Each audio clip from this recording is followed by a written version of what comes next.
Revenue വകുപ്പിലെ പൊതുസ്ഥലമാറ്റം അട്ടിമറിച്ചതിൽ പ്രതിഷേധവുമായി Kerala NGO union Palakkad കളക്ടറേറ്റിന് മുന്നിൽ പ്രതിഷേധ പ്രകടനം നടത്തി.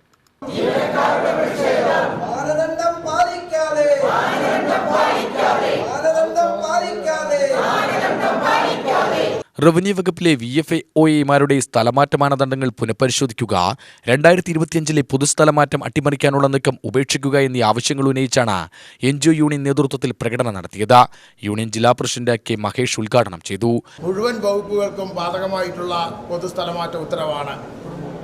ആ ഉത്തരവിൽ തന്നെ പറയുന്നുണ്ട്, അതാത് വകുപ്പുകൾ ഈ ഉത്തരവ് പരിശോധിച്ചുകൊണ്ട് ആ വകുപ്പിന് അനുഗുണമായ രീതിയിൽ അന്തസത്തയ്ക്ക് വ്യത്യാസം വരുത്താതെ ഉത്തരവ് രൂപം നൽകാം, പൊതുസ്ഥലമാറ്റ മാനദണ്ഡത്തിന് അതാത് വകുപ്പുകൾക്ക് രൂപം നൽകാം എന്ന് 2017 ഗവൺമെൻറ് ഇറക്കിയ ഉത്തരവിൽ പ്രഖ്യാപിക്കുന്നുണ്ട്. അതനുസരിച്ച് ആരോഗ്യവകുപ്പ് അതിൻ്റെ പൊതുസ്ഥലമാറ്റത്തിനുള്ള മാനദണ്ഡം തയ്യാറാക്കി. തദ്ദേശ സ്വയംഭരണ പൊതു സർവീസിൻ്റെ ഭാഗമായി അവിടെ പൊതുസ്ഥലമാറ്റത്തിനുള്ള മാനദണ്ഡങ്ങൾ തയ്യാറാക്കി. യൂണിയൻ ജില്ലാ സെക്രട്ടേറിയറ്റ് അംഗം P.K. രാമദാസ് അധ്യക്ഷത വഹിച്ചു. ജില്ലാ സെക്രട്ടേറിയറ്റ് അംഗം KP ബിന്ദു, ജില്ലാ കമ്മിറ്റി അംഗങ്ങളായ G. സുധാകരൻ, പരമേശ്വരി എന്നിവർ സംസാരിച്ചു. ജില്ലാ സെക്രട്ടേറിയറ്റ് അംഗം AK. മുരുകദാസ് സ്വാഗതവും civil station area secretary R. Sajith നന്ദിയും പറഞ്ഞു. UTV news, Palakkad.